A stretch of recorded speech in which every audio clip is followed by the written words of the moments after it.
Welcome back, Flyers Nitty Gritty fans, to Getting Gritty with It with your host, Yariv. Wolok. My partner in crime is back.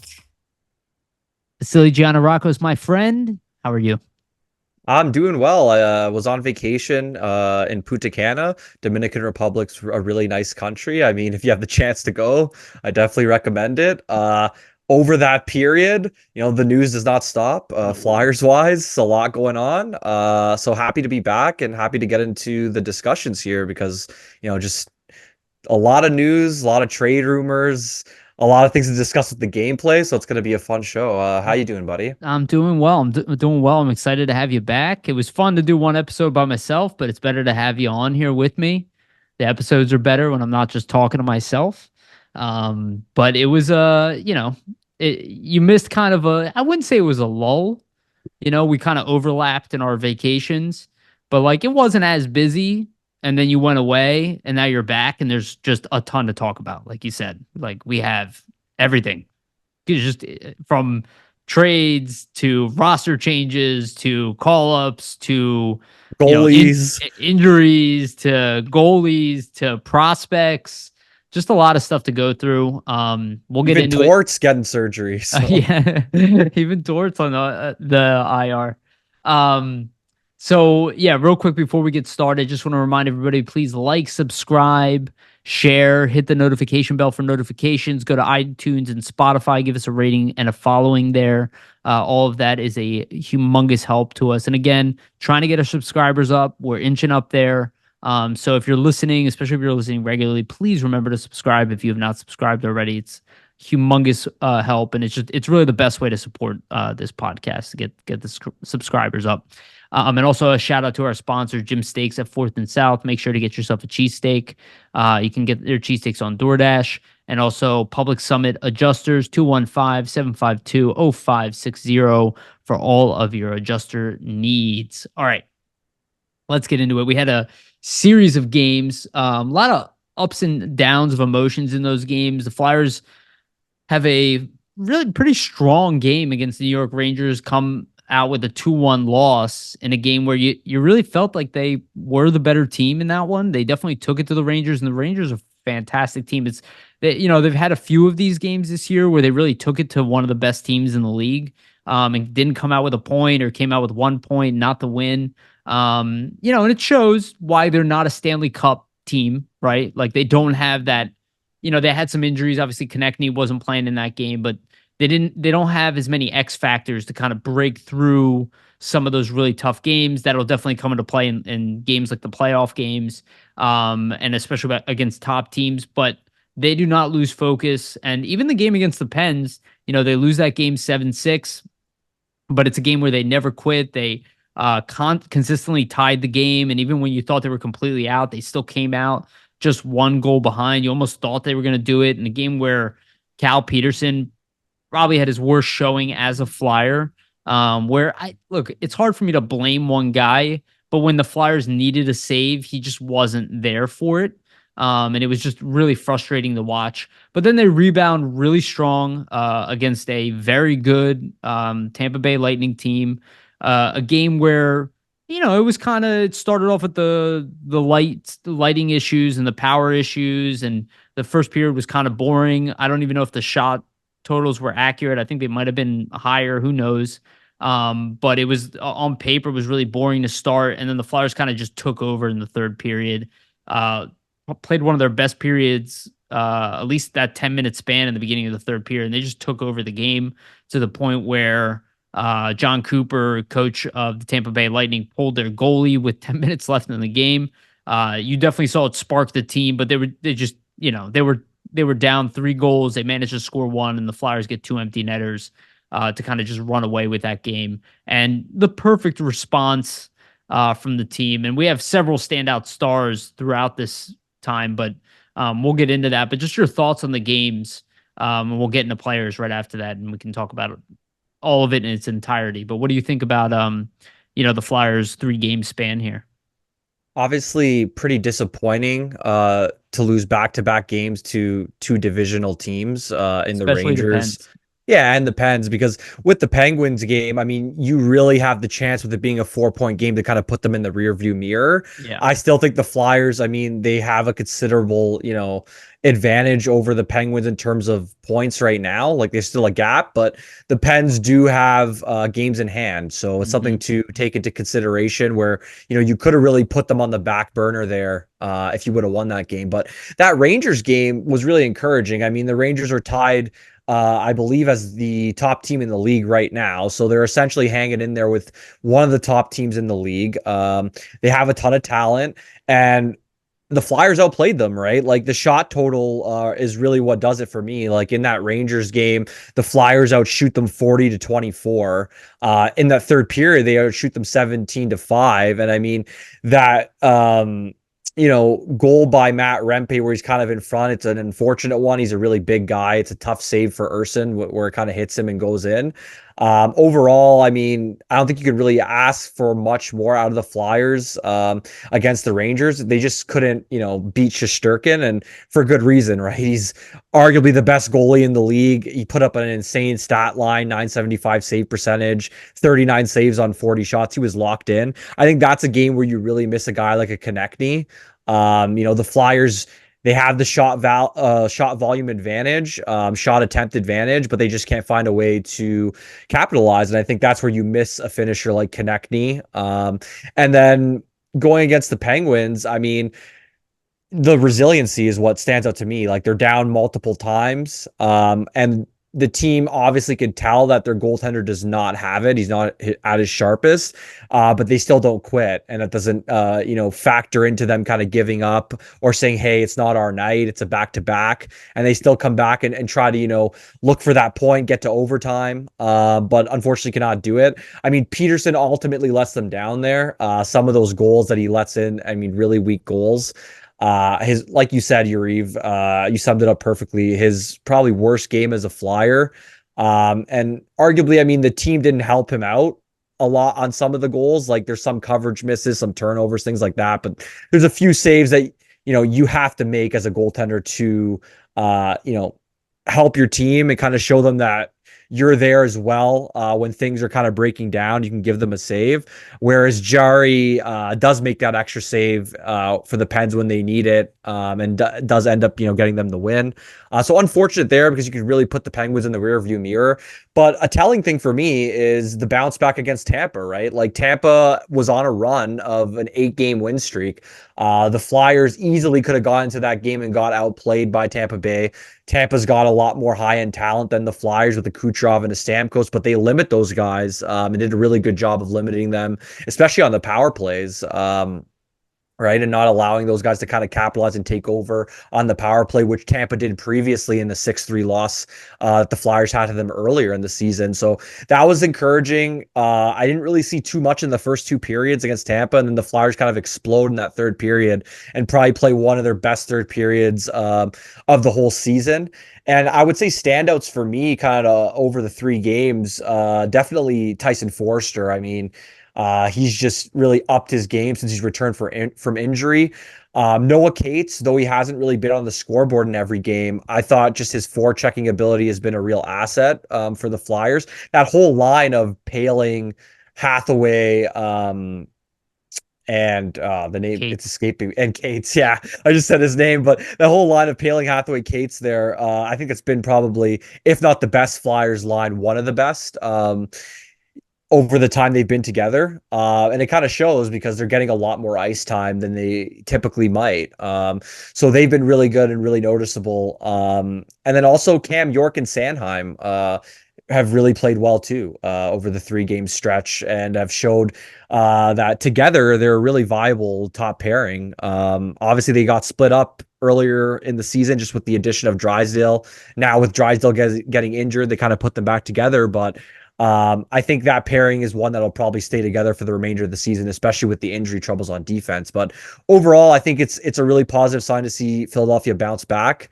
after two losses that kind of could have set them into a bit of a spiral. And now you have obviously the back-to-back games coming up against Washington and Ottawa. Those will be crucial just with the way things are going and the playoff race. So it's going to be interesting, but I think the Flyers have positioned themselves well, at least with the Tampa Bay win, where they might not have to get 4 out of 4 points this weekend. Like, for example, if they beat Washington and maybe get 1 point out of Ottawa or vice versa, it might not be the end of the world. Whereas if you lose to Tampa, you really got to win probably the 2 games this weekend for sure. So, Yeah, no, I think that was very poignant. Yeah, and you brought up the Drysdale stuff. We'll talk about him. I don't really have him on the topic list, but it'll definitely come up because we're going to be talking about the trade deadline. But it was unfortunate to watch him. It was, the fear there was that the torn labrum that he was recovering for 4 or 5 months, I think it was, that maybe that was re-injured. So far, speculation is that it's not as severe as won't need everybody surgery. thinks. Yeah. Yeah, so that's a good sign. Hopefully that is the case when he's reevaluated in I think a week and a half now. Let's hope for the best on that one. But I did see a lot of people talking about like, oh, Drysdale out, the Flyers are done, and it's like, guys, he like just joined this team. He hasn't been like amazing here. He's the youngest defenseman in the group. Like he's not the X factor of this team. The big injury is Konechny. Like that's the one. And Ristolainen, I think, is even bigger than Drysdale. People might not agree with that, but I think to some degree for a playoff Defensively, run, yeah, for a playoff run, his physicality is something we definitely could use. Having said that, this team has shown to be incredibly resilient, and the coaching staff has done a really good job with every player. And don't forget, Louis Belpedio is a guy who played really well for this team. That's another guy who could get called up. I know why they didn't, and we'll talk about Adard coming up, but there are other options here. This is not like I saw people losing hope immediately after these last two losses, and it was like, come on, really? Like I saw people saying, "Oh, Flyers are done." Like I literally saw that online. I'm like, playoff chance, like just like that, are done. One weekend where they lose both games by a goal, and that's it. Just throw in the towel with 20 some games left when they're still well, in third place.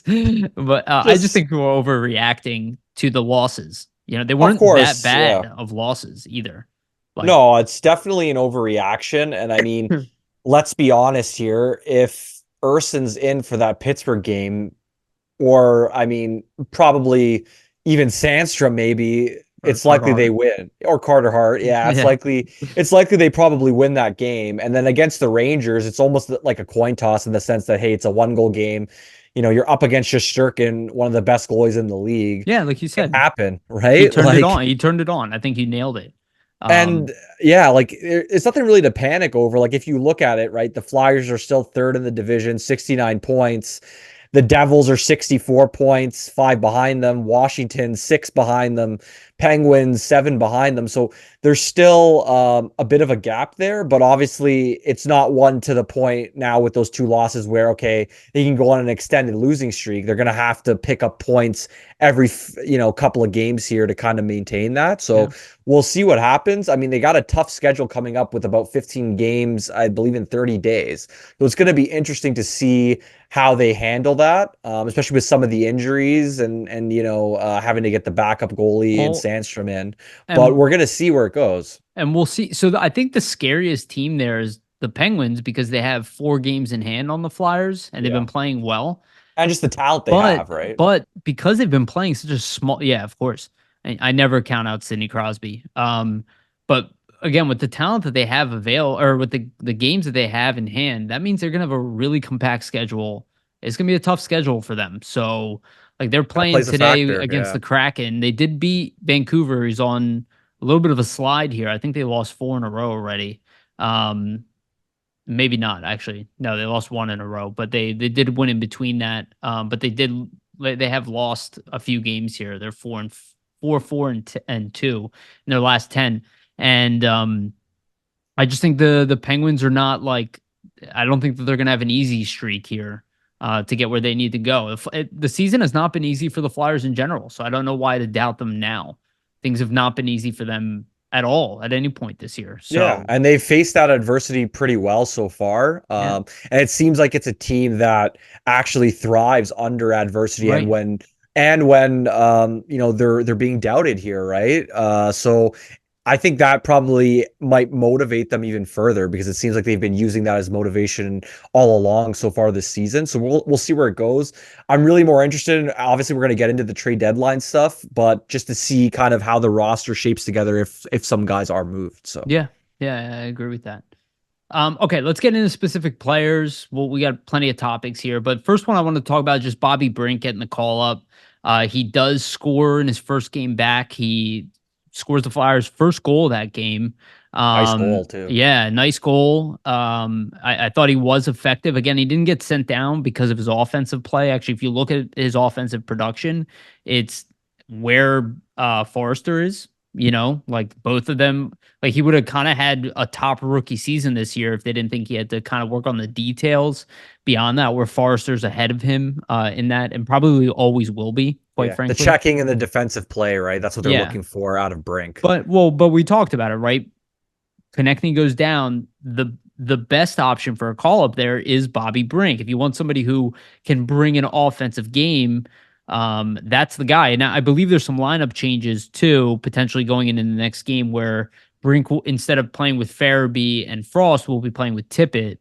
And Farabee moved up to the top line with Lawton and Forrester, which I actually like better on paper because Tippett Spreads the depth out a bit too in terms of an and offensive and standpoint. also Tippett seems to play his best games when playing with Frost, and They got they a lot move. of chemistry. Yeah, and So they move away from that a lot, and I don't love that because Frost does better with Tippett, and Tippett does better with Frost, and not that it has to stay, but in a year where this is still a development. I know most people don't want to believe that, but we keep repeating it.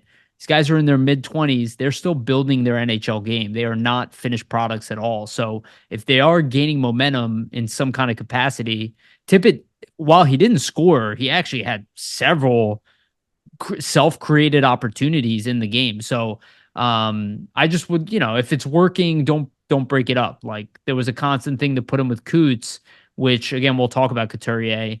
But I don't think they needed to rush to that. I love the third line, but I'm still open to breaking that up. I might be in the minority there, but we'll get into that when we talk about Coots. But what do you think about Bobby Brink in his first game back? obviously, I mean, Brink earns the recall, right? Like he has 11 points in 11 games with the Phantoms, and the Yep. Phantoms aren't even doing too hot. So for him to kind of put up a point per game on a team that hasn't been performing Did, the I'm greatest, sorry to cut you off, but did you hear Torts said, "Oh, he hasn't necessarily been lighting it up for the yeah, Phantoms." I'm like, what more could you ask of the guy? I know a point a game. I mean, I think for Torts and the team, like obviously, like you said, right? Like it's Konechny getting hurt, and then it's a no-brainer to bring up an offensive guy like Brink to replace him. Whereas, like if Lawton gets hurt, maybe you bring up a more defensive-oriented guy, right? Yeah, So it makes sense in terms of the replacement, and Brink earns it. Like I said, 11 points, 11 games down there, comes up. Really nice goal. And for me, I think what's kind of important is what I noticed with Brink kind of near his tail end of his last NHL stretches, it looked like the confidence was kind of leaving his game. Like he wasn't trying certain things that you saw him try earlier in the season in the offensive zone, trying to create plays.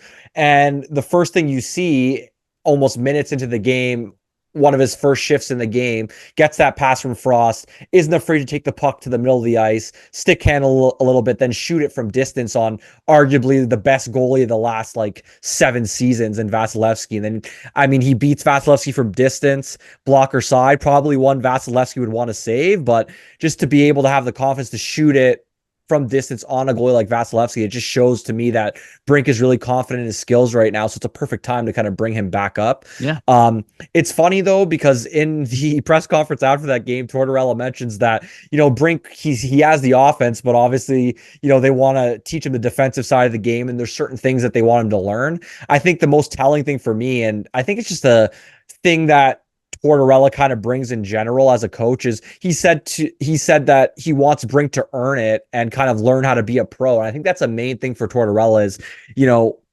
that certain guys have to kind of prove that they can be NHLers and kind of earn being everyday NHLers. And that comes with younger players. And I think as we've gone along over the past decade, as the leagues got younger, a lot of the time younger players will kind of assimilate themselves into lineups a lot quicker, so they don't kind of earn, being a pro and earn kind of Sure. becoming an NHL player. So I think that's a factor of it too, that they want kind of Brink to earn that, and earn being an everyday NHL guy. And that comes with this, ups and downs of, you get sent back to Lehigh Valley. How do you take that, right? And he obviously didn't pout. He goes down, puts up a point a game, comes right back up and performs in the first game after the call up. So I think it's a really good sign, and kind of a sign showing the maturity that Brink does have, that, he can get sent down. It's not going to affect his play, and come right back up and still show that he can produce offense right off the bat. So I think Yeah. that's a great sign for him in his development. And, I'm interested to see kind of how he continues to perform, because he's essentially in a top six role. And he really wasn't earlier in the season. Is more of a third line role. Yeah, So and I think that was actually very, very well said, and it makes me think that like every player under Torts needs that Morgan Frost moment. essentially, yeah. Whatever equivalent of it is, if you're young, right, where you either stand up for yourself specifically to him, right, with Frost type of relationship, or you get benched like Farabee, and there's literally no change in your personality, How and do no. you bounce back? Right. It's like he wants those character moments from players. And it's how he learns more about them, I how think he that's what builds this trust with is them. Yeah. for Brink, right? You get Yeah. sent down. How do you react? And then when we call you back up, how do you also And react? So and look, the reality is when Konechny is back, which he will be back, right?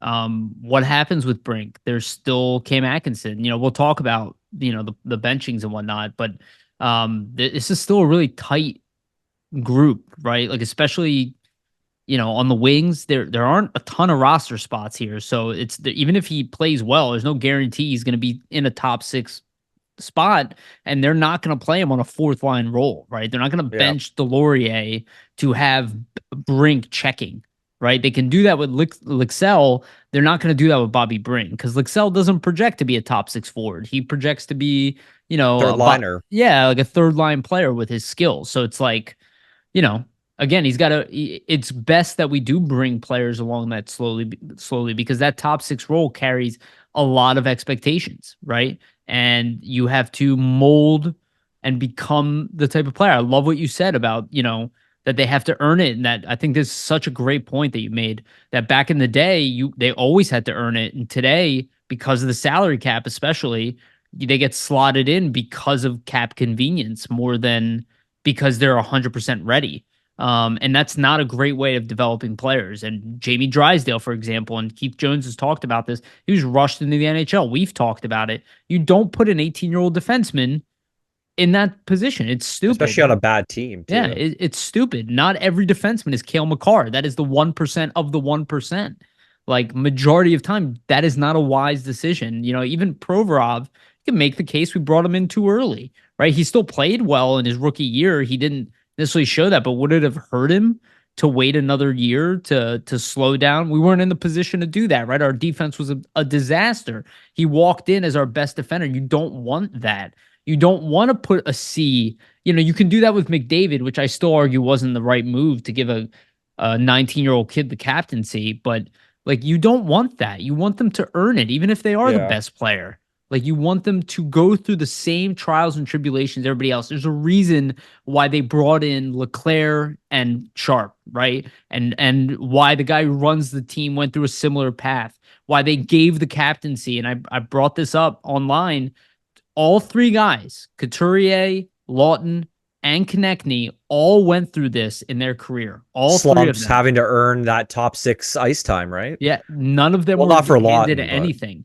Well, Lawton was sent back at one point, right? Well, I guess he's playing top six right now, but yeah. he's played top six at times in his career in Well, I just various mean for roles. Lawton being an NHL mainstay, obviously Yeah, it's a little different, right? Like he had to earn it. He got sent back to the minors, had to kind of essentially change his whole role to become an NHLer. yeah, I think for Brinks specifically, like they just don't want to overwhelm him in the sense that, okay, for you to be a bona fide top six NHL forward, you have to produce consistently. I mean, he obviously has the offensive skill to produce at the NHL level, but can he do it on an every night basis? At this point, I'm not sure yet, right? But that's the whole point of earning it and kind of getting to that point where you can be slotted in and that role, and it isn't uncomfortable for them. So and when look, the reality is when you have a guy who can produce offensively and he's not that good defensively, you can look around the league. Those guys have trouble sticking to where they are. I mean, there are countless amounts. What's the guy who plays for San Jose? The name is escaping me. Played for Anthony Florida. Declare. Yep, you nailed it. Anthony Duclair, right? Speed, skills, bounce around consistently. He plays on one of the worst teams in the league, right? It's again, I don't even want to shit on him so much, but it's like if he would have had a coach kind of be like, let's refine your two-way game. Every goal scorer should want to be a Marian Hossa, right? Like you should want to be a Simone Gagne. Like that was the thing about Gagne, like that I think people underestimate. While he was a 40 goal scorer, he was an exceptional two-way player. Really good PKer as Right? well. It's like Jeff Carter. I mean, he played both wing and center, but he Well, was a good defensive player too. you know what it is, You're Yariv? never gonna drop him in the lineup until he's like 40. As a player, right, you want to contribute in different ways. If you can only contribute to the team in one specific way, and that's scoring, that means that at certain points you aren't going to be a contributor, right? It's Because unless you're like you said, unless you're a McDavid or a Crosby or a guy who's putting up point per game type numbers, there's going to be games where you're not on that score sheet. So when you aren't scoring, what else are you doing out there? And I right. think that's the whole point, where they're trying to kind of at least get Brink to be He less of has a it in him. liability on the defensive side. And I don't think Look he's at a Konechny. liability. Yeah, exactly. I don't think he's a liability defensively at all. And I think he's always been kind of a tenacious checker. It's just understanding how he can do that at the NHL level because the size also plays a factor, right? He's a bit of a Yeah. smaller guy. He's playing against guys that are bigger than him. He's still a young player. Like there's a bit of a learning curve there to kind of get back to that Yeah. checking that he could put forth in college, right? So I think it's a work in progress with Brink, but obviously for him to come back up and show that confidence right off the bat, it's encouraging. So Yeah. And players that can be effective on both ends of the ice, and even if he's not like a checker, but he gets better at stealing the puck, he gets better at back checks, like all the little details. Like look at what Travis Konechny has evolved into, right? exactly. From a Nobody guy who thought gets this would happen. right. And that was developed, right? Like that was pushed into him to be that guy. And I guarantee he probably wanted it too, but he wasn't exceptional defensively. I don't even know if he's still exceptional defensively, but he found his niche in the defensive game that makes him highly effective in a defensive role, which is why he's arguably the best offensive penalty killer in the NHL right now. That was not predicted, right? That wasn't in his scouting report. So, and I think Bobby Brink has some of that in him too. The ability to be tenacious, the ability to be annoying to play against. He's not going to be mean like Konechny, but he's a tenacious dude. Like he battles, so the potential is there. So the other guy we want to talk about is Ule Lixell, who finally had probably his best game as a Flyer. Actually, definitely his best game as a Flyer. He had 2 assists against the Penguins. He was effective in pretty much every shift that he was on. He's still playing fourth line, but for a guy who's really had a really difficult time getting the pat on the back from the coach and finding an identity in the NHL where he kind of maxed out already in the AHL. Like he's definitely an AHL all-star caliber player. His role in the NHL is still undefined, but he's relatively young. He's not like done developing completely. So I just thought it was really promising. I don't expect like too much from him, and I don't even know if he's like a long-term Flyer, but just to even have him now and start getting like effectiveness and, not just being an AHL guy, I thought that was a really good sign. Yeah, I agree. I think what it is and what the difference is kind of from the other games that he's played in earlier in the season, and even the cup of coffee he had last season, is just he looks like he's more comfortable out there. And it kind of looks like he understands what he needs to do to kind of stick and belong at the NHL level. Versus before, not to say he was like a passenger or anything, but he kind of has seemed to like simplify his game this time around, where he knows that, hey, like I might not be able to contribute on the scoreboard every night, but there's certain things I can do that can still help the team from a forechecking perspective. And he definitely has a lot of speed to his game. And I think that's a great thing to have on a fourth Hmm. line.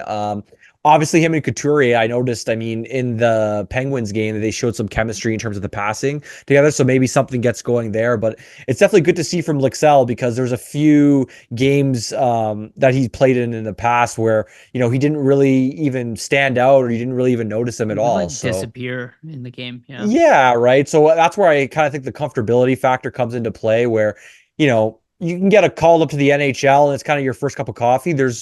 I'd imagine a sense of nervousness, right? Like it's your first chance, in the NHL. How are you going to react? And I think he's done a much better time this go around versus the first call up that he had. You So know, he's got 3 assists in 7 games, only playing 10.5 minutes of ice time. not bad at It's all. actually not that bad for a 24-year-old. So he's getting there, like there's still he definitely has NHL upside still. He's You trying to know. find his role, I think, still at the NHL level for sure. Yeah, yeah. I think there is a future for him in the NHL. Again, I don't know if it'll work out with the timeline with where the Flyers are and where he'll be ready and what roles will be available, but he deserves the chance.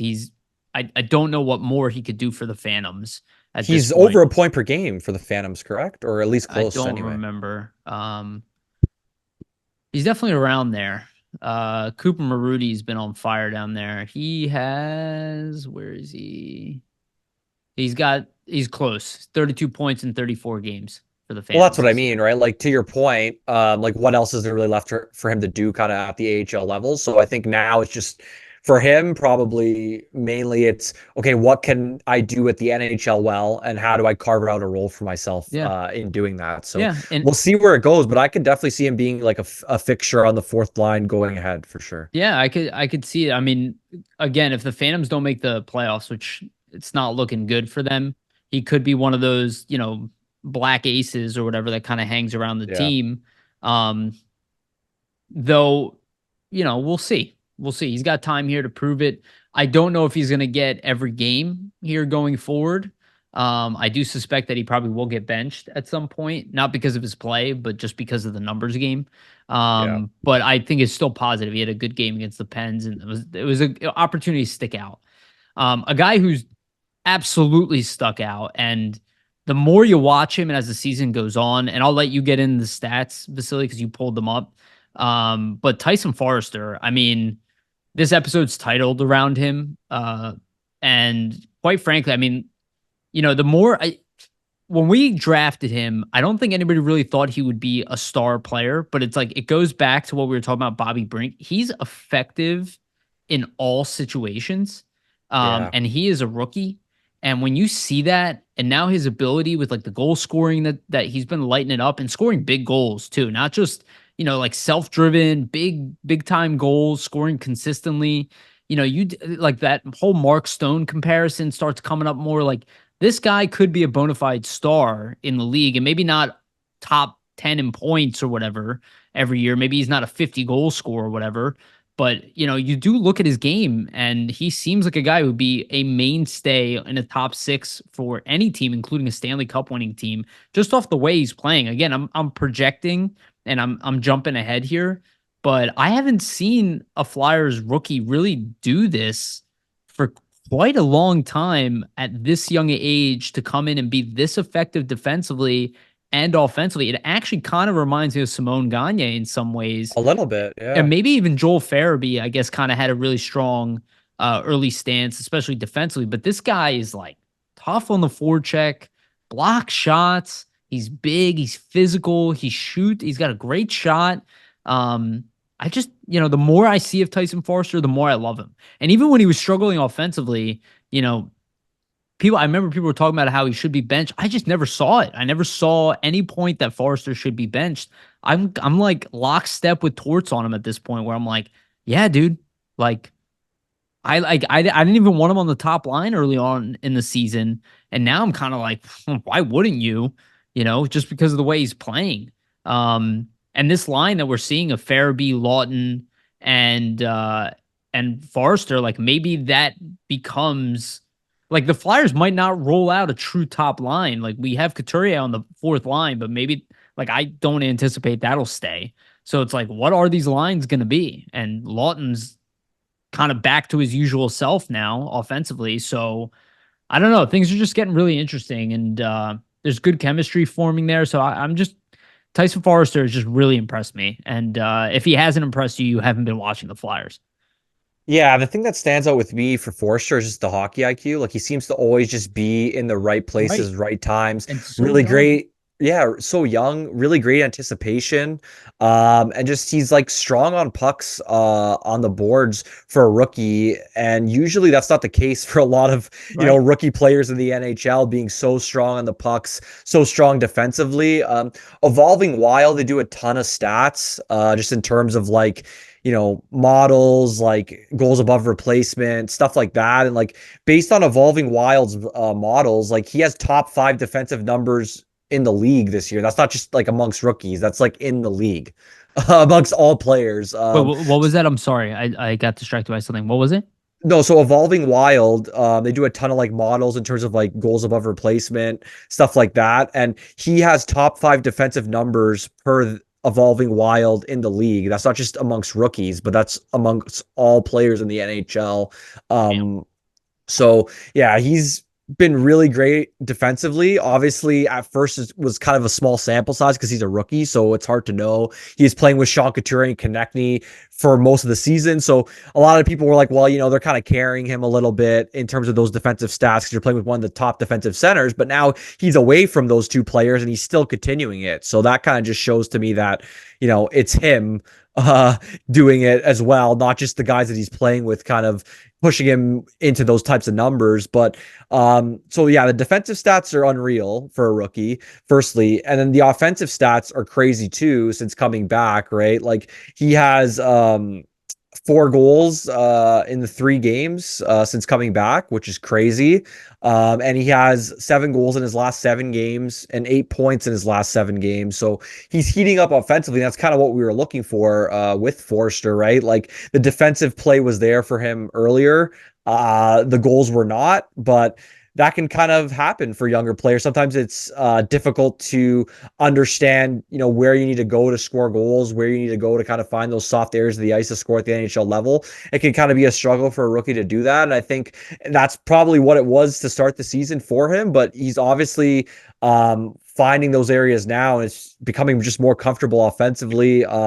He's got 14 goals in 55 games. He missed a couple games there with the injury. Like, I definitely think it's possible for him to get to 20 goals at this point in his rookie year, just with the way he's playing. He's really only 6 away. So I think it's a possibility. We'll see if he gets there. With the defensive play too, like I wouldn't expect him to be like a bona fide Calder candidate, but he's probably going to get some votes as well. Yeah. So that's really encouraging. But Forster's just showing to me that I think he really could be a guy that, could get you 30 goals plus with his shot down the line here and just be a really, really strong defensive two-way player. And like you said, is reminiscent of a Gagne. And something I always kind of bring up, and I brought up about him beforehand, is in his draft year, he by some was not thought of as a first round pick. And legend Dale Hawerchuk stated about Tyson Foerster that, people are missing on Foerster. Like he's a bona fide first round pick. He's going to be like a real player in the NHL, like, and a really good one. And obviously he knows what he's talking that was his about. coach, right? No, Hawerchuk wasn't his coach, but Oh. just somebody who watched him. He's very affiliated with the Barrie Colts, so Oh, he okay. saw him play a lot. And that was his perspective on Foerster when a lot of draft pundits had him like well outside the first round. So it just shows, right, that like, he seems like a guy, at least to me, that the hockey IQ is there. And when you're a smart player like that, it's definitely something that you can use to your advantage to find multiple different ways to kind of affect games. And I think he seems to me at least like a guy that if he's not scoring, he's going to be able to affect the game in multiple different ways, whether it's winning puck battles, being in the right positions, even, he seems to be an adept passer. Like we've seen, him make some really great stretch passes earlier in the season to like guys like Tippett for breakaways. Like for me, it just seems like he's a guy that, not to say he's like the overall package, but he could just do a numerous amount of, dude. yeah, he could just do numerous amount of things at this Yeah. point. And in his rookie year, it's just even more kind of encouraging because there's still even room for growth. Like he's only 21 years old, I believe. So there's even more room for him to get better. Well, 22 actually, but even more room for him to get better. Still a He very was young 21 when player. he started the season. Yeah. Yeah, so still a ton of time for him to develop and get better. So I think, the sky is kind of the limit for him just in terms of what he can even turn into. But a guy like a Mark Stone, I mean, for now, that's a pretty good comparable if that's something that he can kind of end up being. But Yeah. No, I mean it's something we desperately want here, right? We have the Tippett who's explosive at all times. We have Konechny who's wiry and like all over the place and can do and all these guys are like early to mid 20s. Like I yeah, don't still think you not could even ask close to their primes, really. yeah, So and with a guy like Mitchkov coming, I mean like that they're kind of set at wing. I don't think they're gonna not draft any wingers or anything like that anymore, but there's just a really good crop here of wingers, and I think Foerster, from the youngest standpoint, is like the cream of the crop right now for the yeah, Flyers at the pro level. one thing too, you're just to add with Foerster, like I wonder with the defensive prowess, like if they ever think of maybe, hey, like let's try him on the penalty kill. Oh, Obviously, the penalty kill definitely is great this season, but I think down the line as his down the career line. progresses, we'll Yeah, see him become that it maybe. could be next season. We don't know. Like a lot of people assume that all the changes are going to happen at the trade deadline, which I cannot see. I feel like the off season will be even Right. a It'll bigger. be the off season, right? That'll be probably where there's larger shifts where we can reset with a training camp and that when I look at a guy like Define Drysdale, roles more, right? that's a guy who needs a training camp with Tortorella. That's bringing him in here, you're not going to see his full potential transferring into this team. And you can see that, it takes time to adjust to new teams for sure. But I agree with you. So the next, we kind of mentioned it already. So Cal Peterson was waived as we're recording it today. He obviously went through waivers. Nobody's grabbing him with that humongous contract. And even if he didn't have a humongous contract, just his showing after the last game would probably make people shy away from him, even if he was making $1 million a year. So right now that continues to be the contract that, it's not going to haunt the Flyers, but they're going to have to eat it, unless they choose to buy him out, which I don't know if that's really going to happen. I think realistically, they'll probably just try to wait it out. He's got 1 year left here, but he gets sent down, and then it's official that Felix Sandstrom does get called up. I personally like Sandstrom more than Peterson. I know the coaching staff is kind of on both, but I just look at the fact that Sandstrom did play some good games for you. I still feel like that's ignored. Um, Yeah. even by the coaching staff. And I'll open to you in a second here, but when he struggled early on, but once he got adjusted, he had a much stronger second half of the NHL play that he had to play. And, he was not like a burden to the team by the He end of the wasn't year. terrible by any means, Yeah. right? And his numbers in the AHL haven't been good this year, and Peterson's have been slightly better. But the But Phantoms haven't been good at all. So right. He's got more wins, but statistically he hasn't been good. But I just look at the fact that I feel like Peterson and you're a goalie, so you might have better perspective on this than me. But I feel like Peterson and Sandstrom kind of suffer from the similar problem, is that they both have skills, they both have a dynamic element to their game, but their positioning and consistency is not where somebody like Sam Ersson is, where just his understanding of the net and angles and the poise in net is just it's like Ersson and Hart are on a completely different level than what these guys are at, where like, they have talent to be NHL pros, but the game is not refined. But I think Sandstrom being younger, the fact we developed him, I think that there is an opportunity that he might keep this role. And he would have been my first choice to begin with over Peterson. So I'm kind of excited to see him get a second chance. I don't know if it's going to change his NHL projection. But he's a guy I do want to see in net over Peterson personally. And this was prior to the game against the Penguins. yeah, I mean, so Peterson gets sent down. Obviously, nobody claims him with that contract. I mean, makes a ton of sense. It's Yeah. never going to happen. But I mean, I agree with you 100%. Like personally, I would have had Sandstrom called up first. I wouldn't have even had Peterson in that role. I just think there's more upside in general with Sandstrom at this point in his career than Peterson. Whereas Right. Peterson's kind of on the rebound. Sandstrom, he's really only had one chance to kind of show what he has. And last season wasn't really a great season for the Flyers. And a lot of the games where he did play well, he didn't get a ton of help, right? Like he's 3-12 last season.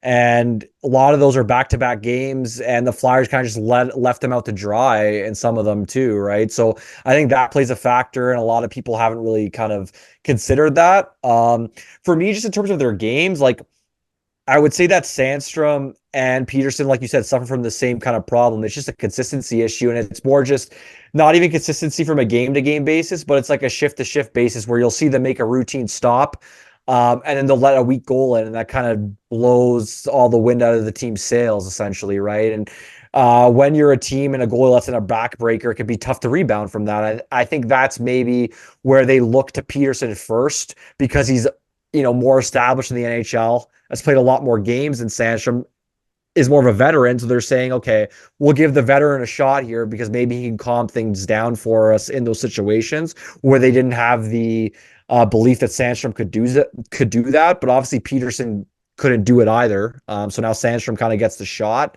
going forward. I think Sandstrom in general, like I thought he played well in the preseason. Obviously, with Hart and Urson in the mix, you're going to pick your two better goalies.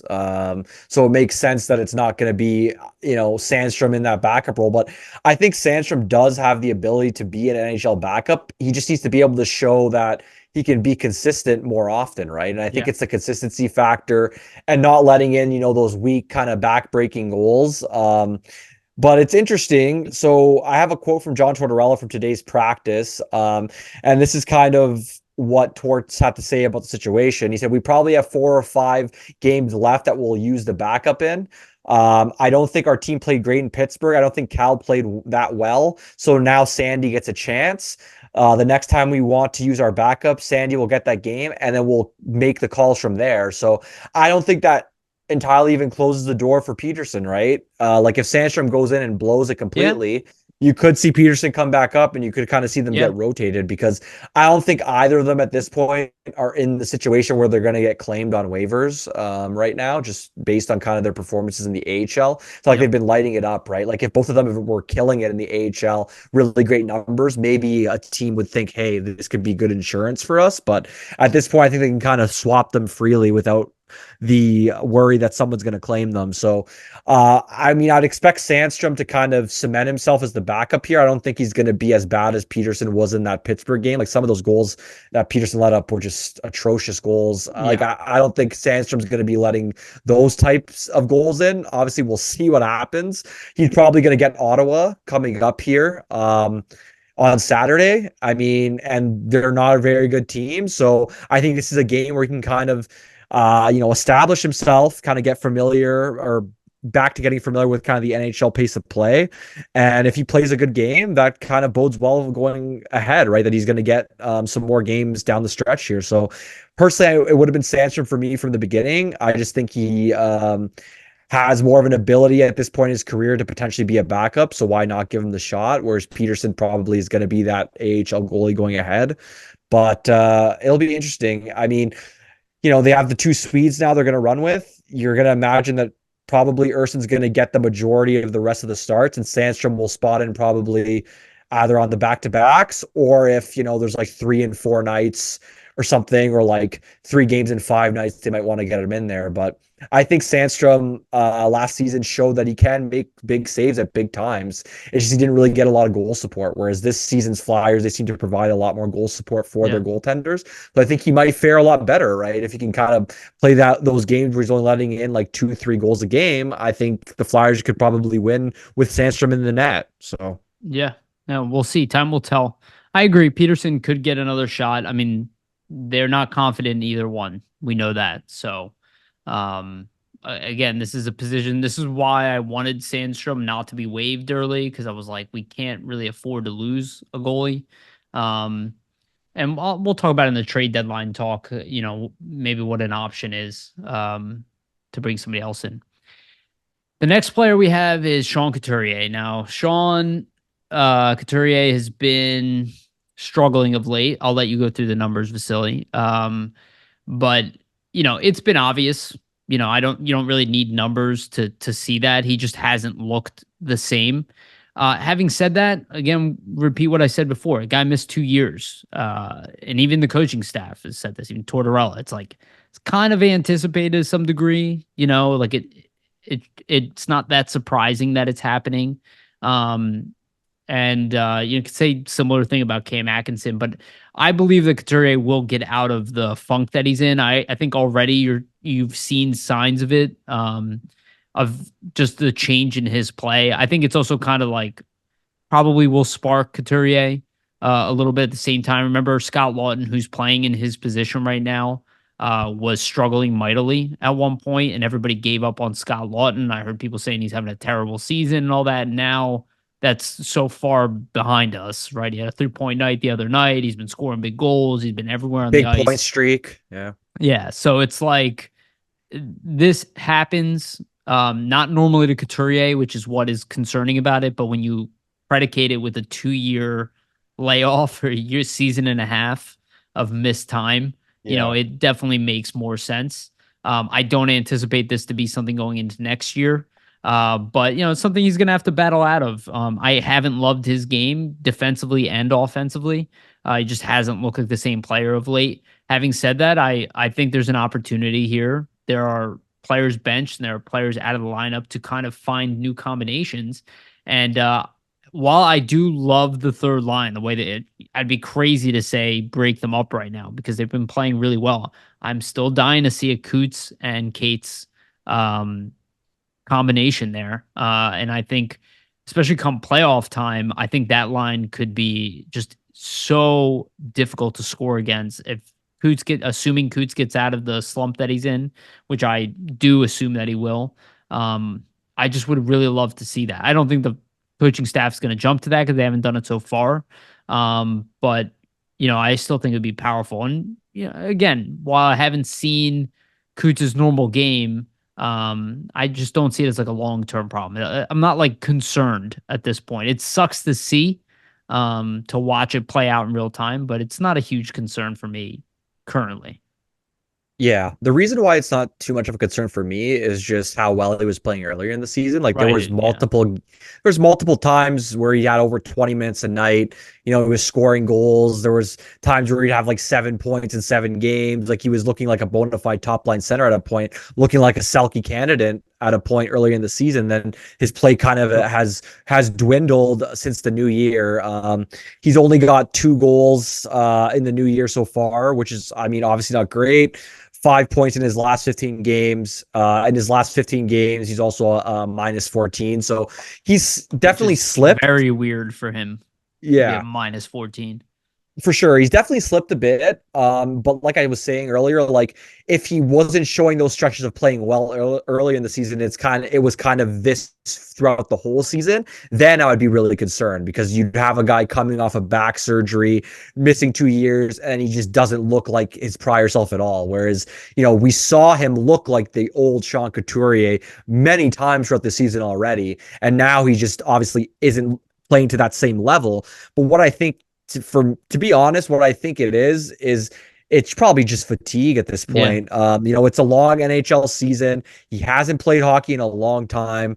There could be wear and tear involved. And I mean, there was also rumors of him kind of nursing some injuries, albeit not serious or anything, but that can have an effect too. So I would say, I think, him kind of getting demoted to the fourth line duty, obviously it's not, what you want to see for a guy that you're paying that type of money. I mean, you want to be in that top 2 line type of role, but it might be a way for him to kind of recharge his batteries a bit where, he's not getting 20 minutes a night. He's not playing against the top echelon players, and he can kind of just focus on, okay, what do I need to do to kind of get my game back on track here and kind of, That's what they do get with out Lawton. yeah, right. Kind of get out of that fatigue, and kind of turn things around. So I think, like you said, I think it will turn around for Couturier. I think a telling thing too is they still have him on the power play units. Like So that's also, a big thing. And that could be a place where he does turn things around, right? Like you get a couple goals on the power play, make a couple plays. Like even that Pittsburgh game, that last goal that Foerster scored to make it a 1 goal game, like he made a real nice pass to him to kind of set that all up. So there's still flashes of him making an impact. So I think he'll definitely turn things around. I wouldn't expect this to really continue for the remainder of the season. And I expect him to kind of get back to where he was and what he showed earlier this season, even going forward next season. I think it's just a matter of, it's a long season. The guys have played in a long time. And we didn't really see any dips from him prior this year, so it was bound to happen. So I think now is probably the best time because you'd rather him not do this right down the stretch and kind of going into the playoffs, right? If you're going to slump, maybe now's the best time for it. You kind of turn things around down the stretch here, heading into the playoffs, and you kind of get back to that prior play. But I also have a quote from John Tortorella kind of about Couturier's play, kind of so far. And I kind of have to give it to Tortorella that, it is a merit-based system with him, right? Like, even though Couturier is the captain and he's just recently named the captain, it doesn't kind of change Tortorella's mindset in the fact that, hey, you're not playing well. You're not going to get, 20 minutes a night. You're going to play on the fourth line. So essentially, Tortorella mentions this. I'm not going to run the bench based on what people think about you or where you sit as a veteran guy, Tortorella said of Couturier. I just don't do it that way. I'm going to do it based on how guys have played. And I respect that, right? Like it's a merit-based system with Tortorella, as we've kind of seen. It doesn't really matter who you are. If you're not playing well, you're just not going to get ice time. We've seen it with Lawton. We've seen it with Cam Atkinson, and who we'll get to, where, he's a guy that has a great relationship with Tortorella, but he's not playing well and he's not getting ice time, right? So I kind of do, I do think that kind of creates like an internal competition in a sense where like guys are, they know that, hey, if I play well, this coach is going to play me. Like if you're Ryan Paling, he's getting 15, 16 minutes a night. He wasn't getting that before, but he's playing really well. So he's earning that time, right? Whereas a Couturier could probably think that in his head as well, saying, hey, right now I'm getting 12 minutes a night on the fourth line, but if I start to play well again, I'm going to get moved right back up there. So I think that's a kind of benefit of a guy like Tortorella where he will give a guy another chance if he shows that he's turning the corner, whereas a lot of other coaches might not do that, right? It's indicative of training camp with the skating exercises where he tires you out knowing that you will not survive the skating because Yeah. he wants to see how you dig deep, right? And you can see that all through here, right? With the benchings of Frost, with benching of any player, with demotions, it is consistent across the board and it seems to be highly effective. So that's also what and Cam Atkinson had a benching and then came back and played really well after that. And let's talk about Cam Atkinson a little bit because I'll let you do the stats again with him. He has definitely struggled mightily. He's had some opportunities. There have been some plays where you're like, damn, like he had like a breakaway or a great opportunity. He hasn't played like non-pro level, like you're out of the league, but he has not played well. He definitely does not look like Cam Atkinson. He's looked like a fourth liner, pretty Yeah, much. and again, I think some of that is the same thing of what Couturier is dealing with. Again, this guy's career was potentially over at one point. Um, so I think also you just got to kind of deal with the ups and downs with him too. And I think the Flyers are doing a good job of managing it. Again, he's not been benched like 10 games in a row here. It was one benching. And you want to spark that in them. I've said this before, probably on this podcast, is rock bottom is a great foundation to build on, right? And if the players feel like they've hit, a bottom, it's like, okay, but now you start up and you work your way up the lineup. And if he sees a difference in you, like Vasili was just saying, he will play you. And I think Cam Atkinson needs to get going for this team to make noise in the playoffs. They need everybody going. So, you can't just let guys kind of continue to spiral. You got to do something to try to spark it. And sometimes it's a benching, sometimes it's demotion. As long as it's not, doghouse forever. I don't believe in that. I believe in what Tortorella's been doing. So I've been disappointed with Cam, but I also kind of expected it to some degree, right? More with Cam than with Coots, but especially because of the age as well. But I think he has the ability to get out of it too. I don't think he's necessarily done in the NHL or anything like that. Yeah, with Atkinson, I mean, I just think it's the offensive production that kind of spelled this for him, right? Like 0 points in his last 11 games played. And with a guy like Konechny going down, they really needed him to kind of step it up and kind of show more of that offensive game, and he just didn't. And I think that kind of leads to him coming out. You have a guy like Brink coming in who's really hot in the AHL, who looks like he can produce more right now at the NHL level than Atkinson can. So for Tortorella, I think it's just about, like he was kind of saying, playing guys who are deserving of it. Guys that are playing better are going to get more ice time. And it looks like Atkinson, he might be a healthy scratch coming up here for the weekend as well. Just to go over the line pairings at practice today. Atkinson didn't take any line rushes, and the lines were Farabee, Lawton, Foerster, Tippett, Frost, Brink, Cates, Paling, Hathaway, Delorier, Couturier, Lixell. And for the defense pairings, it was like a rotation with kind of 7 D-man rotating in and out there. But yeah, for Atkinson, I think just for the fact that, he wasn't really scoring. And if you're not scoring and you're not really looking the best defensively, as he hasn't really been either, what are you kind of giving me, right? So I think it's kind of, take him out, scratch him, and kind of hope that, he bounces back like he did previously in the same situation. I think that's obviously what the Flyers are hoping for, that, this worked in the past with Atkinson. Maybe it can work again.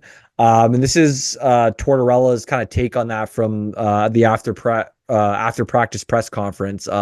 He stated he Atkinson is going to wait his turn, and if I think it's time for him to come back in, I hope he sticks in it. I just try to keep it right on the table. You play well, you're going to get more minutes. If you play really bad, you're out, and I'm going to try somebody else. And like we were kind of saying before with Couturier, right? Like it's a merit-based system. Atkinson hasn't looked good at all. So despite the fact they have a great relationship, at least Tortorella is honest in the sense that, hey, you know what? This guy has not played well. We need more from him. There's other guys that can give more than he's giving. So let's give him a break. And when we get him back in, we'll see kind of what he can do. But I think for Atkinson, it's just kind of showing that he can, help a bit more offensively. I think that's what the Flyers really need out of him, especially with Konechny being out, right? And I think it's worthy to note that, when Atkinson did get scratched and came back in, he looked a lot more dangerous offensively, looked a lot more engaged. So maybe that's just kind of what he needs here, right? Maybe this He will could be help. wearing down, Yeah, exactly. Again, it's a huge change for not playing any hockey. And that was the case with both guys, is that they were, Mhm.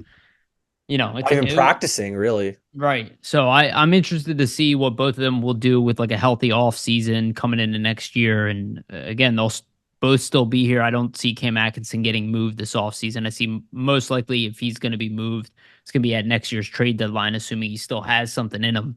But he might be towards the end of his career also, right? Like he's an undersized player. He's had injury issues. But I don't think he's necessarily like done as far as any production. Like even if he's a third line player on this team next year, he can still be effective. Yeah. Well, we'll see what happens. I mean, and you have to look at this too. Like, even though he really hasn't looked very good this season, like there's been some stretches where he's looked okay, but he hasn't blown the world away or anything, or kind of he hasn't looked like he did the first season when he came to the Right. Flyers, right? Where he looked much more impactful on that base. Like he still has 13 goals this season. I know. That's the funny And part. he's been pretty bad.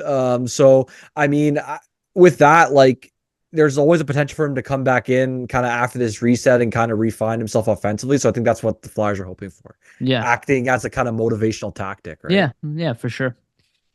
So the Flyers also made another call up. Ronnie Attard has finally gotten his call up this season to the NHL. He's a little bit older of a player. I think he's 24, maybe going on 25. I'm not sure exactly. I didn't look up his age. But he was also drafted late. So his development has kind of been, similar to other players. Just he was a kind of a late comer to the NHL, to the pros as it is. Yeah, he's 24 He's and just 24. turns 25 on March 20th. So Okay, so soon to be 25. Yeah, so he's a player with a huge shot. He's definitely got some skates. He can move up and down the ice. He's extremely aggressive. If you haven't seen him play before, his defense is not perfect. I don't think he's like gonna walk in here and play phenomenal defense, but he definitely has an offensive game. I think a big thing to call him up is maybe to try to get the power play going. He has a huge shot from the point, and that is definitely needed on this team. While there has been some better shooting from the point of late, especially from Travis Sanheim, Um, there just hasn't been a lot of that this year. And I think this is his opportunity to kind of probably play a little bit on the power play. I think there's a good chance, just judging from the fact that he didn't really have a clear cut role in the skates today, that this is kind of an audition um, for him. Maybe it's a replacement for Sean Walker. I don't know about that. But I think his role is to, see what he's got here, see if he can contribute offensively, see if he can play adequate defensively. And he hasn't played in the NHL for a good amount of time. So, he's been playing a lot better of late for the Phantoms. His second half has been considerably better than his first half. So I think it was time to kind of give him the call up, and he's physically developed. So I like Addard. I think he can be effective here, and we'll see. I suspect that the Flyers might go. And this is what I was talking about. Lixell, like I could see maybe he'll get benched actually for Ronnie Addard. And they might roll 7 defensemen, 11 forwards again, just to play on the safer side with the defensemen, because I don't know if Tortorella is going to want to like jump to risk taking out Stahl or Zamula and then have to rely on Addard and then be unhappy with them and play him 5 minutes or something like that. So I think that they could, roll that type of situation. What do you think, Vasily? Yeah, with Addard, at least to my understanding, he had a rough start in the AHL and he's really picked his play up as of late. So that's obviously always a good sign, right? You want to call up a guy that's playing well, lots of confidence in himself. So that's kind of where Addard is in his game. 46 games played with the Phantoms this season. He's got 25 points, 10 goals from the back end. So he definitely has that shot. And we've seen it at the NHL level before where he scored, you know, from distance with that shot. So I think, like you said, like the power play might be a big factor because it's obviously struggled and it continues to struggle. And at least with Addard and giving him a shot on that power play, you have to respect his shot from the top of the key, right? And I really just don't think the Flyers have a defenseman that penalty killers have to worry about in that facet at this point, where like, hey, you really have to kind of understand that this guy could score on you from distance from the point, whereas Adder does have that ability. So that's going to definitely be a factor. In terms of if he gets in a game or not, I mean, I guess we will see what happens. It should be interesting to see what goes on. Like at practice today, the Flyers did kind of run a rotation of the defenseman where it looked like a 7 D-man kind of rotation. So to your point, Yariv, like it's definitely possible they go with 11 forward, 7 defensemen coming up over the weekend here. I think that could definitely be a possibility. I do have some other stats for Adder, and shout out to Alexander Appleyard. Tweeted this out today. Always has some great stats. But his underlying numbers in 17 NHL games so far, really good actually. He has a .99 5-on-5 points per 60. And he has a .64 expected goals for, meaning that when he's on the ice, typically the Flyers are creating a lot more chances than not. So obviously small sample size in 17 NHL games so far, but when he's played so far, he hasn't looked bad in the NHL. So it'll be interesting. But I do suspect, like you're kind of saying, Yariv, that he probably will end up kind of coming into the lineup maybe in that 7th D-man role, kind of in a 7th defenseman kind of corpse where you can kind of shelter him a bit in the sense where you might put him out in more offensive situations and kind of maybe you get Stahl out there in the more defensive Yeah. aspects. He would probably be better. Rotate Zamula and Addard with Stahl, something Yeah, like that. exactly. I could definitely see that. And I mean, the coaching staff has kind of been inclined to go with that 11 and 7 setup just with all the defensemen that they have. So I definitely wouldn't be surprised if that's the case. I do have another quote from Tortorella just in terms of like what might happen with Addard going forward. So essentially, he said, "We're focused on Washington tomorrow. We're always cognizant of trying to put players in a spot to succeed. I think when you succeed, you got to go through the process of failing too. Where Addard sits coming in, does he play? How much does he play if he gets in? I don't know where all that goes. If he dresses for a game and plays, that's a call we'll be watching as the game is being played. So that kind of speaks to what we're saying in the sense that they're going to probably monitor how he looks in real time as the games move along. And if he's playing well, I think they probably might feed him more ice time. If he kind of looks out of place or looks overwhelmed, that's the benefit of having 7 defensemen where, hey, this guy's not looking well. We have 6 other guys right now that, are on the bench. We can kind of get a veteran in there like Stahl a little more if Adler looks overwhelmed. So I think if he does get in, I mean, I would expect it to be 7 defenseman rotation. Yeah. Yeah. No, I think it's spot on. I do want to add one thing. Speaking of Appleyard, it made me remember I took a screenshot of one of his tweets. So again, shout out to Alexander Appleyard. I have seen some talk about Travis Sanheim not being a top pairing defenseman, which this point I kind of just roll my eyes at, but I thought this was a really good stat he pointed out. So Sanheim is on a 50-point pace right now, which I think he probably will hit. He goes, this century, these are the only defensemen to hit 50 points or above. 68-point pace in 17-18 for Ghost, 65-point pace in 05-06 for Pikkinen, 59-point pace for 15 and 15-16 for Ghost. Pronger, 55 points in 09-10. Timonen 53 in 2012, 2013. Mark Streit 53 in 14-15, and Eric Desjardins 50 points in 2000, 2001. So Yeah. just for those who don't recognize what it is when a defenseman puts up 50 points in the league, it's not an easy thing to do. Doesn't happen that often, and it's just indicative of the type of season he's had. And without Travis Sanheim, this team would be in a lot of trouble. I've heard metrics wise that Sealer and Walker are better. I don't give a flying fuck about that stuff. I'll be honest with you. I do not care about metrics. But you also have to kind of factor into like with that Sealer Walker Sanheim comparison, like Sanheim's playing against the top players from the Yeah, top that's team. Those other guys are not. So, yeah. That's why I don't care. It's like I still really love the season from Walker and Sealer. but they're not top pair guys. Everybody knows Like, that. Like, what would you rather have in the last minute, Walker and Sealer or York and oh, Sanheim? I'm It's taking York York and and Sanheim 10 right. out of 10. Even though they've both had great seasons, all of them are having great seasons to their own degree. It's kind of like this is why you can't like be obsessed with these Can't metrics. fall in love, yeah, with I that always talk stuff. about they're retrospective tools. That's what they are. It's to measure progress. Yeah. It's not indicative of a player's talent.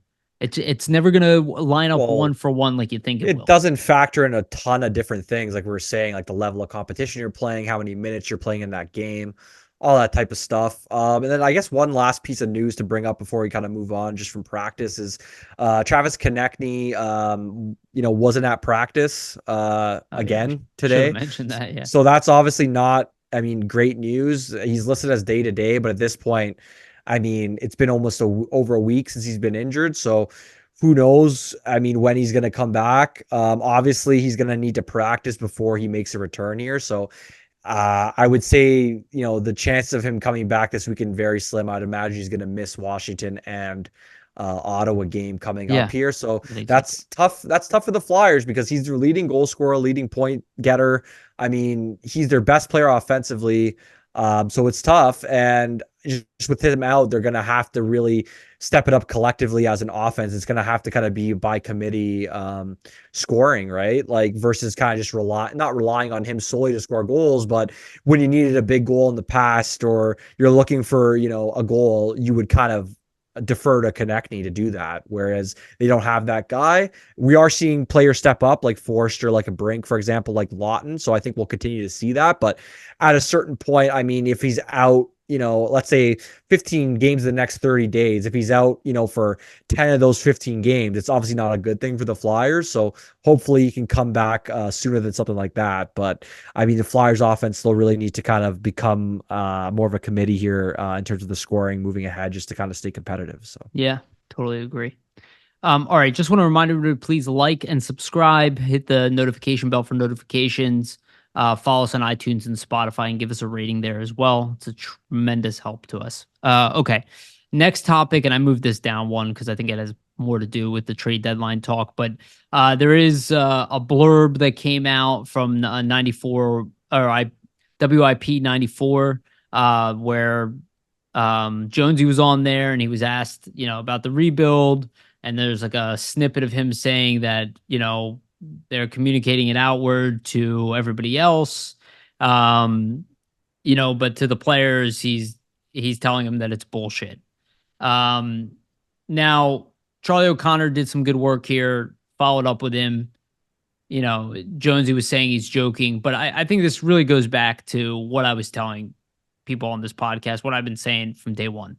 This rebuild term is a marketing strategy, nothing more. And I said this on the last episode. You do not make decisions prior without knowing the environment in front of you. It is irrelevant what they tell you. They don't make decisions like that anyway. And beyond that, nobody is telling the players, "Oh, you're all going to be traded. So just be ready for that. We don't believe in you guys.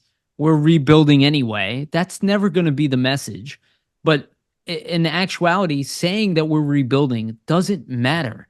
Like, again, go back to the New York Rangers. They wrote this letter to the whole organization, then went out and signed Panarin, and literally have spent no time rebuilding. Like, none. They had 1 year where they were bad. Outside of that, they've been a playoff team pretty much every year since then. So it's like this whole rebuilding term is just a load of crap. And I'm sorry. I know people probably don't agree with me, but it is. It is. You make decisions with what you have in front of you. And Well, we'll they're gonna talk about do, the yeah. yeah, we'll talk about the trade deadline, but go ahead, Vasili. So No, yeah. Well, I mean, they're just gonna do what makes the most sense at that time, right? Like right. if it makes sense to trade, for example, like a Sealer and Walker, because first of all, they don't want to re-sign at, a cap hit that you find manageable and they're unrestricted free agents. Well, then yeah, you have to trade them because why would you lose two assets for nothing? That doesn't necessarily mean that, it's a tear it down rebuild, but you have to, potentially move guys that you might lose for nothing and gain assets back, right? So that's what I think you mean in the sense that, hey, like they have to kind of look at every move one by one and assess what makes sense for the team at that particular time. Just for people that didn't hear the quote, here's what it is from Jonesy on 94 WIP. He said, "We're saying one thing to everyone as far as our messaging that we're rebuilding, but we made sure to tell everyone on the team that's bullshit." I mean, my thing, first of all, is no player that's a professional athlete gives a fuck about a rebuild. First off, like they're professional athletes. When they hear rebuild, they laugh and they say, "Hey, like we're trying to win now. We want to win every game." They're competitive people. That's how they've made it to this point, right? And made it to pro sports because they're competitors and they don't want to lose, right? They don't want to be in a rebuild. They want to prove, that moniker wrong. And that's kind of what the Flyers have done this season, right? Like they were projected to be a bottom five team, and the team has proved that kind of has proved that prediction wrong from most of the media pundits. So no professional athlete will ever say, "Yeah, it's a rebuild. We love that. We want to kind of work with that, and we want that to be the direction of the team." No athlete's ever going to agree to something like that. So I totally agree in the sense that a professional athlete isn't going to care one way or the other what the front office is labeling it. Yeah, that's my opinion really in terms of that. Like, and in terms of what Charlie O'Connor kind of reported, Jonesy basically said that the direct quote from Jonesy is, "I was kidding around," and said he slipped back into radio banter. So if you did listen to the clip, he was being pretty sarcastic, but I could understand that that would fly over people's heads because, everything on social media is a disaster, right? As soon Yeah, as you hear anything. So true. it's not surprising to me to see people overreact because what is Twitter really at this Yeah. point? It's just a constant overreaction to everything. So Yeah. Well, look, we said it in the preseason, we said it in the offseason, we said it during the season. The trades that the Flyers make are dependent on where they are. Like, I've never seen a team be this successful during the season. People beg for players to be removed from the squad. Like, I've never seen that before. I'll be honest with you guys. And that's why I don't like this whole rebuild talk, because it's like, one, that's not going to happen. Two, it's nonsense. People are pretending like there's no benefit to being in the playoffs, like that it doesn't mean anything and that you're not going anywhere anyway. That none of that is real either. So I just don't buy any of that. If the Flyers were, let's say, in the Islanders situation, where they're points back, the odds are against them, then, I can see the Flyers being like, you know what, let's just cut our losses. We're probably not making the playoffs. We're in the bubble area, but they've been solid in the third spot for like over a month already. And at that point, what kind of message is that to your team? What kind of decision making is that to be like, well, we're just at that playoff mark, but let's pull the plug on it? Like that doesn't make any sense. And there are some rumors that came out, and that's essentially what they are. Sean Walker, conversations opened up. Apparently, the guy wants. I brought this up last episode. Apparently, the guy wants over 5 million for several years. You're not getting that. Sorry, he's not getting that from the Flyers.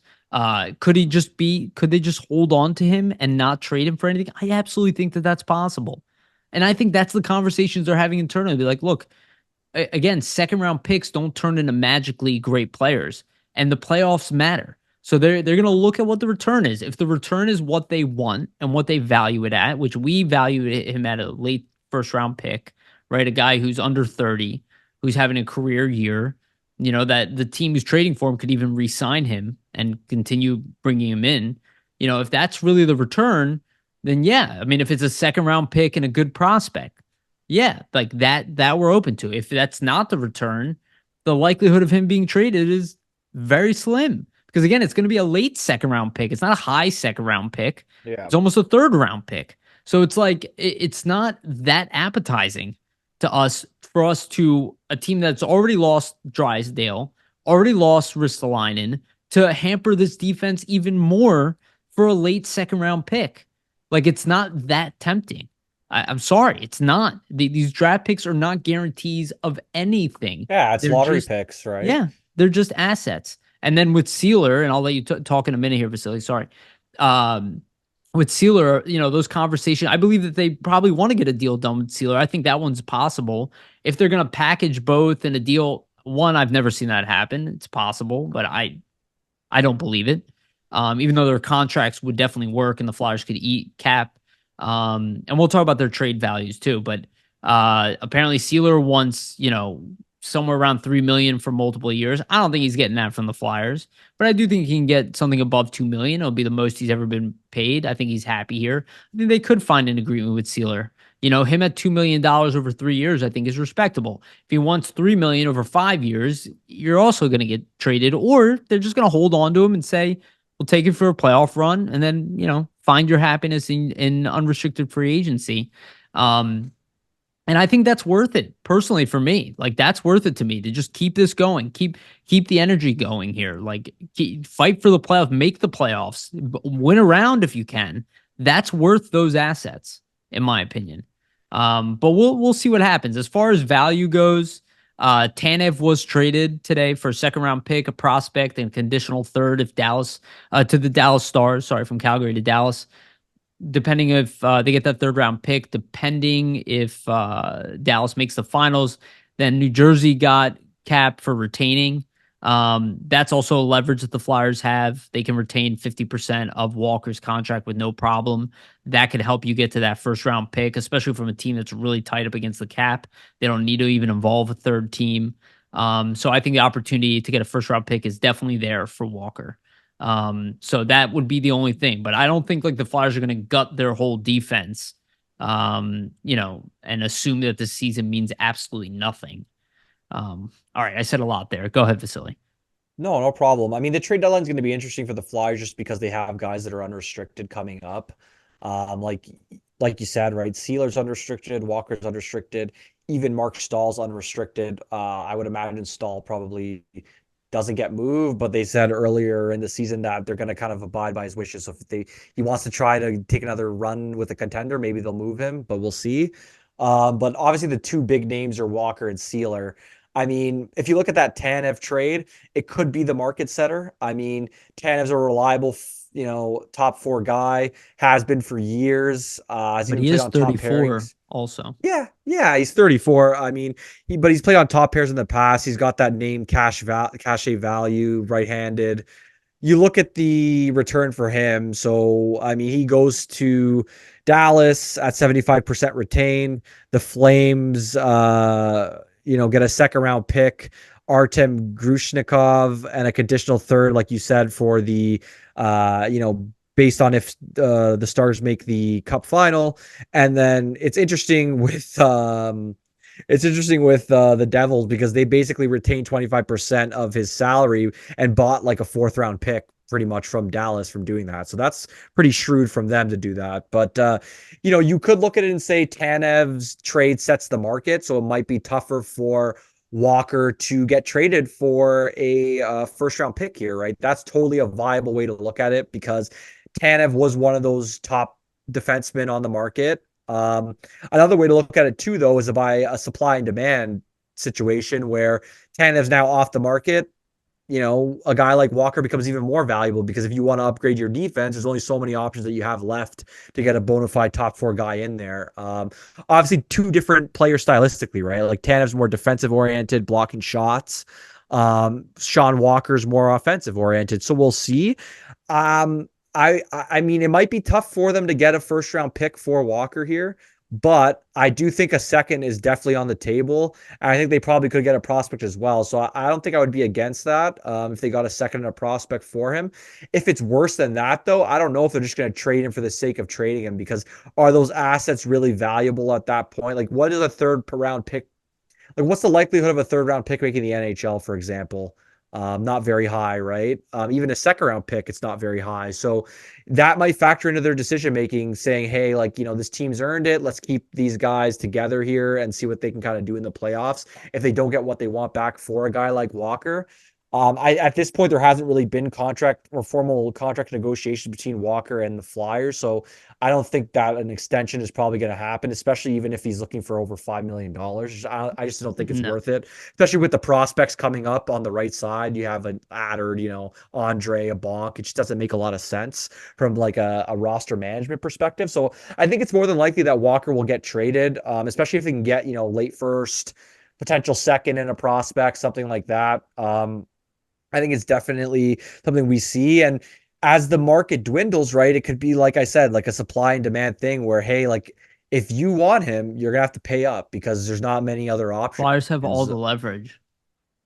Yeah, in terms of that, exactly, right. And So that's what I think is a well, if he's sorry, 50% go ahead. retained, no, I'm sorry to cut you off, but if he's at 50% retained, if you're getting a guy like Sean Walker for a playoff run at what, 1 point something million, it's like not much Yeah, at all, pretty 1 point good. less than 1.5. I mean, you're talking about some of these better teams are right up against the cap. I mean, It's valuable for them. Yeah. that's the leverage that you have. It'd be like, well, yeah, you can go for another defenseman, but he's going to cost you more money against your cap, which You you're going have to to have to do deal more with. cap juggling. That's where I think the Flyers could actually, because if you look at Grushnikov, he's a former second round pick. Yep. He has This is his first year in pro hockey. Again, he's a Still a lot of defensive upside. defenseman. That's two second round picks and a third for a Yeah. defenseman. We're asking for just a first, right? So, it's something to consider. But again, maybe it's 2 seconds, right? But the ask should be high. It shouldn't Yeah. just be, oh, take whatever you can get. That's not worth it, in my opinion. Yeah, I agree. And then obviously the other scenario that's come up is, will the Flyers, let's say they really are set on getting a first round pick, could they package Walker and Sealer together? I think that's slim. I think one of the only teams that was interested in doing that was Dallas, and Dallas just traded for Tanev. But So, when I do you mean, ever see that? you Like don't a really see it. pairing get drafted That's what, or get traded together? yeah, that's what I mean. It's very rare. So like even though that the rumors out there, I mean, I doubt something like that's gonna happen, but like if it does, I would think that the Flyers 100% are getting a first round pick back in that situation and probably a second round pick as well. Yeah. If you're gonna trade both together because the chemistry factor comes into play, right? Because they played so well together, you could literally just slot them in as a pairing. You don't have to even worry about transitioning them into your defense. So I think if they trade them as a pairing, it's probably a first and a second for sure. Well, And then how many top teams though need two defensemen? the only teams I could think about are Tampa Bay, just because of the injuries to Sergachev, Sergachev. and maybe And Winnipeg. they are aggressive and they've overpaid for things in the past.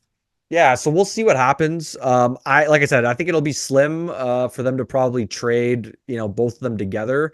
And then you get into the Sealer stuff, and Dave Pagnotta from the fourth period reported that On Sealer, the initial contract ask wasn't received well from Philly's side. Like they didn't want to re-sign him, but the talks are still ongoing. But essentially, the Flyers wanted him at 2.53 million. Average annual value on the cap hit, and Sealer's camp was looking for even more than 3 million over multi years. So potentially even You're not 3.5 getting to it. 4 million. Like, let's be honest here, right? Like, he's a third pair defenseman.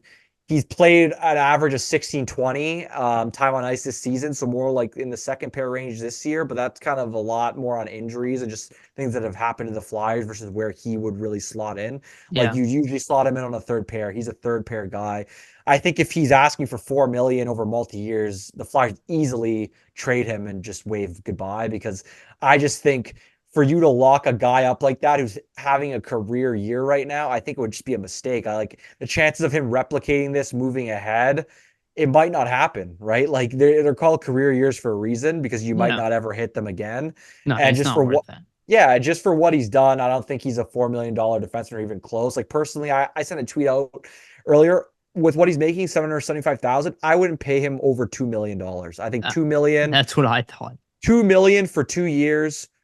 That's like a perfect deal for a guy like him. Personally, like he's a great shot blocker. I mean, but we can tell, right? Like he's not the greatest puck mover. Um, he's good defensively, but other than that, he's not really bringing a lot from the offensive standpoint. Good in the locker room and all, but for $4 million, I think that would be a huge mistake for the team to make, Yeah. like a deal like that. So He's trying to cash in. I don't Um, blame him. I mean, you think about negotiations, you and your agent are going to start high, and then you got yeah, to of work course. down, right, between the middle. If they ended up signing him for like 2.5 million for 3 years, I still think it's a little bit of an overpay. But would I be super concerned about the deal? Probably not, because you could trade him down the line if you need to move Yeah. him at that hit, right? But Yeah. if you lock him into 4 million, like that becomes unmovable if he starts to play how he was No. previously. So Yeah. yeah. I really don't think the Flyers are that against. While like I do tend to agree with you on like the trade, but like I don't see them moving Sealer and Walker with the fact that they have two injuries already. I just don't think that they're ignoring the fact that they're in the playoffs. Well, Like, yeah.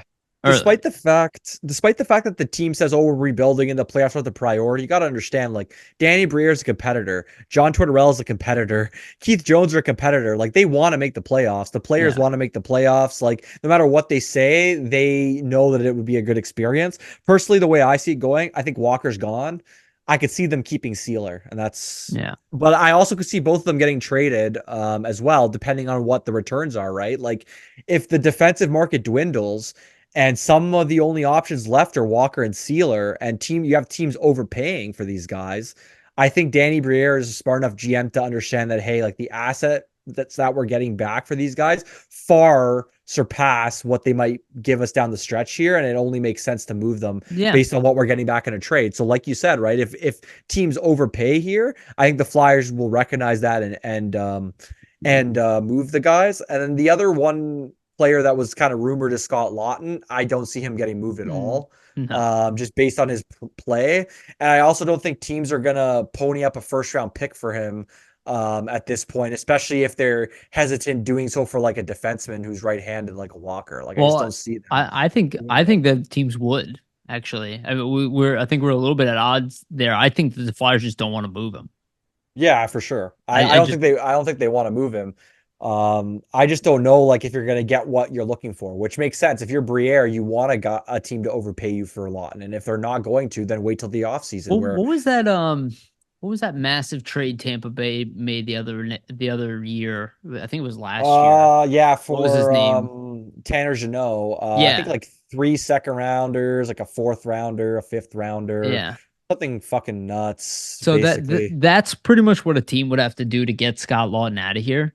And Yeah, for 5 picks, they yeah. got Jeannot for. It was a first round pick, a second round pick, a third, a fourth, and a fifth, which is So fucking if crazy. Tanner Jeannot got that, Scott Lawton can get that. I just don't think the Flyers are.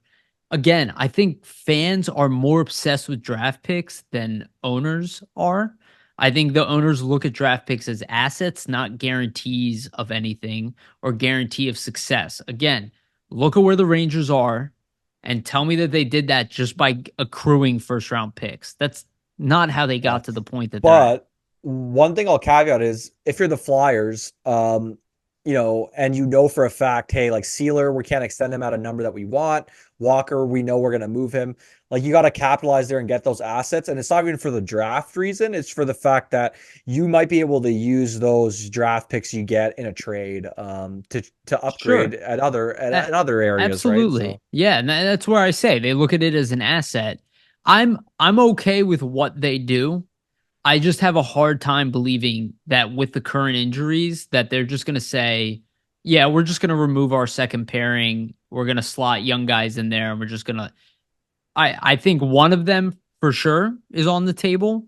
But both of them, I think Walker is by far more likely than Sealer. I think they're yeah, I agree. more willing to let Sealer walk and not as willing to let Walker walk. Like I Yeah. think more than likely, Well, like the idea always was that Walker was going to get moved, and then he's been so successful that they're like, well, maybe we should look into re-signing yeah. him just in case he's willing to accept a number we're happy with, Well, I think the which he's reason being not. to your I think the reason being to your point is Walker has that potential to maybe go for that late first rounder. And if you do acquire that, I mean, you can always make the pick, or you can use that to move up in the draft. You could use that to Right. trade for something. Whereas like they know Sealer's not getting a first rounder. Right. Like he Exactly. might he might get a second rounder, but he might not even get that, He's right? Like most he's been a likely a third round exactly. And what option. does that really do for you down the line Right. versus what he might bring for you in like down the stretch here? So that's what I think really comes down to it. And the whole lot and stuff, especially with the way he's playing and how Couturier and Atkinson have kind of been lacking. I highly doubt they want to remove him at this point. So Yeah. And again, he's still locked up, so you can move Lawton later down the in his line. career. You don't have to Exactly. move. You're not up against the wall with Lawton. You are somewhat with Sealer and Walker, but again, I don't know. I've never really have seen a team in this type of position in the playoffs gut their D. Yeah. You It's just definitely strange. Yeah. it's not normal for a fan base to like I was looking at the trade deadline like list top trade. None of the other players are on playoff teams. Only the Flyers. Yeah, And they're exactly. not even like in a bubble spot. They're in third place in the division. Like it I get why everybody's saying it, but it still matters. It might not matter to you. It definitely matters to the casual fan. I promise you that much. It would confuse the shit out of them. I'll tell you that much. It's a weird Yeah. message to send to your fans. They've been playing the best they've played in years, and then you're going, yeah, well, we don't believe in this team. You can't act that way either. You can be smart and strategic, and if you get a great return and you're like, hey, look what we got for Walker, we had to make the move, Yeah. that you can sell. But you can't sell like I think if they just get a second for Walker, I think it's a little bit disappointing because a late second round pick, it's not going to be worth that much. Just like a late third round pick is not worth that much. Just not worth as much as everybody pretends like it's worth. Well, It's exactly. still Because like we said, valuable. It's just not, it it's not as valuable when you are in a playoff spot. It's no. more valuable when you're already cutting your losses and Well, moving forward. especially when, let's say, you get that underwhelming return and then subtracting them ultimately forces you to miss the Yeah. playoffs too, right? And then you miss out on that experience for your young guys. Yeah. It's almost like a double-edged sword. So Yeah. we'll see where it goes. Like it's going to be real interesting for the trade deadline, but like we were kind of saying, I would imagine that unless the Flyers are getting things that they're looking for, things that they want, they might just end up holding on to these guys based on the position that they're in here. So Yeah. we'll see. I mean, they are saying, hey, we're in a rebuild. We're going to do what we think benefits the team most. But I would guarantee you that they also think that these experiences and making the playoffs for these young guys is also a benefit. That's what I mean. That is worth the pick. The other teams are trading picks to guarantee themselves making the playoffs, knowing that they're probably not going to win. Yeah. Yeah. Like majority of teams in the playoffs are not Stanley Cup contenders. It's almost half the it is half the league. So it's like, are the other teams all stupid and don't know what? No, the playoffs matter. It is a huge effect on your organization on bringing in talent in the off season. When you're going to a free agent and you say, hey, look what we have, look what we're doing internally, and we made the playoffs last year. It's a lot different than saying, oh, yeah, we just missed out on the playoffs. We're a bubble team. People want to be part of winners. So, like, it does matter. Um, to a degree. It's not the end all be all. I don't think that they're not going to move anyone. I do agree with Vasili that there is a high likelihood of Walker being moved, and we can't get too married into the injuries because Risto assumingly will be back. Right? Like I think if Risto was healthy, even if Drysdale was out, I think it'd be even less of a concern because it's like, all Yeah. right, well, we'll just elevate Risto. And it's also too like, I mean, they're not announcing Risto's status or really giving an update, but like internally they know what's going on. So it's possible in their head they're saying, hey, like we're gonna trade this one guy, but like we know Risto's gonna be back in 2 weeks, Right. so it's They really need not the one big of of a the two deal. guys to be back, Yeah, exactly. essentially, for them to be able to move on from Walker. I do have one other idea here. I added this. Like, I don't know if this is likely at all, and I don't know if even Sandstrom has this value, but if Sandstrom doesn't look like the guy that they want, let's say he has a bad game against Ottawa, there is an opportunity. Some teams have UFA goalies. I'm not saying there would be great options out there, but there could be a goalie swap too for Hakkinen from yeah, San Jose. maybe even a team that's not a playoff team that just like, yeah, we'll take a flyer on Sandstrom, see if he can stick here. We're letting this guy walk anyway. It was like the Cam Talbot, Anthony Stolarz situation, right? Where we kind of swapped goalies. We didn't even use Talbot, right? But there's opportunities there to swap assets. I think something like that could be worked out if you want to go. Maybe they go for a guy in his 30s, right? And the other team wants somebody a little bit younger, and they're like, yeah, he's 27. Let's see if he has anything here. We got nothing to lose. We know we're going to let this guy walk, regardless. We're not fighting for a playoff spot anyway at this point. Maybe he'll stick. Maybe we do like him here. Maybe he'll do well in this city. I think that's just an idea that I would play around with too. Peterson, zero chance. But Sandstrom, I think there is maybe somewhere because he's got such a low cap hit. Maybe the guy they're trading for has a large cap hit, maybe 3 million a year as a UFA, something like that. And that team saves money, and you just do a goalie swap. That's possible. I don't know how likely that is, but it is something that crossed my mind. Yeah, the goalie stuff's interesting. I think for the Flyers, like it's definitely a possibility, especially if Sandstrom looks really bad because they're probably thinking, hey, like we need at least somebody we can put in here to give Urson some support, right? Right. Because he's a rookie. It's tough to play every night in the NHL and really not have like a consistent backup you can rely on. So Makes you I miss think Martin Jones, huh? yeah, right. I was gonna mention him actually, so perfect It's that you funny. brought him up. So, Joseph Wool's actually back for the Leafs from his conditioning stint, so they're gonna run with Wool and Samsonov, which means they have three goalies on the roster. I don't know if they're gonna hold on to Jones on the roster there just to ensure he does not get claimed, but he has 11 wins this season. And is based on wins, will be one of the top UFA goalies coming up. He's actually seventh in wins by UFA goalies coming up this season. So I think if the Leafs try to sneak Jones through waivers, like the Flyers should be all over that and pick Jones up just because of the familiarity, right? Yeah, it Like I think, could be a waiver pickup also. Yeah. yeah, I think that would be a good option. It would probably be an upgrade to be honest on the Sandstrom or Peterson because we saw how well Jones played for the Flyers a couple seasons ago. He was pretty good, Yeah. and he He's an played really adequate well. backup. Yeah, he played really well for Seattle last season, has played well for the Leafs this season. So I think it's possible. I'd imagine the Leafs will try to ensure that Wool is fully healthy before they try to sneak Jones through waivers. So we'll obviously see what happens, but maybe something the Flyers keep an eye on there is Jones. So Yeah. we'll see. Um, Yeah. All right. We do have here, so we talked about it a little bit, Flyers playoff chances. Um, yeah, I mean, my whole thought there is I don't see anything's changed. Again, they've gone through dips at other points in the season. I expect them to rebound. I expect them to fight through the injuries. Does your opinion on the playoff chances change at all, Oh Silly? no, not much. I just essentially wanted to mention that the teams had dips before and they've kind of bounced back and showed resiliency. I think that might be what that, back-to-back loss on the weekend was, a bit of a dip. And now they kind of bounce back as they've showed all season. So I can definitely see them kind of going on a little bit of a hot streak here. It's definitely something that the team's done throughout the year where, they'll not look the greatest for 3-4 games and then they'll win like 4 or 5 in a row, right? We've kind of seen it happen all season, so would not be surprising to me to see that. But yeah, I expect them to make the playoffs at this point. um in terms of money pucks, playoff odds, they have a 72.6% chance right now to make it in. And as we mentioned earlier, like the standings are in their favor, right? Like they're 69 points in that third spot in the Metro, securing them a playoff spot right now. The teams on their heels are the Devils, 64 points, Washington 63.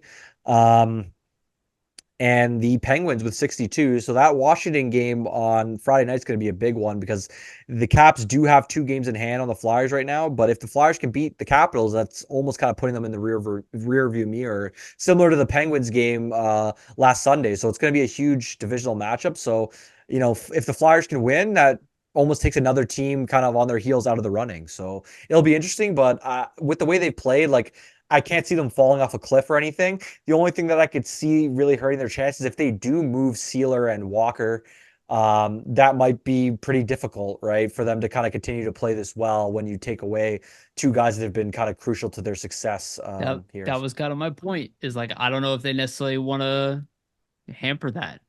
Yeah, because you're essentially saying to the team, "Well, we don't expect you guys to make it at this Yeah, point," and or like we I don't don't think. expect you to even win a round. Yeah, exactly. Is that the message you want to send to a team that you're kind of trying to sell this new culture and kind of build up? I don't think so. So Right. Um, while I do believe Jones was joking, I also think it was the message that they are sending them is that we're not expecting you to lose. yeah, We believe in this group. We just don't believe we're ready to compete for a Stanley Cup. which is fair enough because I don't think they are either. Yeah, But right. There's a difference between a Stanley Cup contender and a good team, right? There's most of the teams are good teams, not great teams, yeah, right? There's only a handful of great teams in the league, and the rest are good to bad, right? So they're in that range, and the Flyers are on their way up. And I don't think that whatever we receive in the Walker trade is going to change our franchise's outlook, completely, right? oh, 100%. Right. Okay. Do a little bit of prospect talk and then we'll wrap this one up. We've been going long. So just quick update on Barkey and Bonk.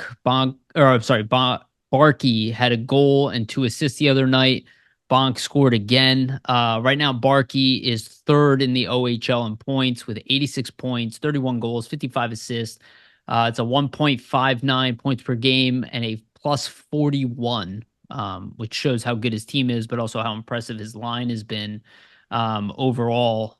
Just he's been fantastic as a prospect, and Oliver Bonk just continues to do what he's doing. He's got 23 goals on the year.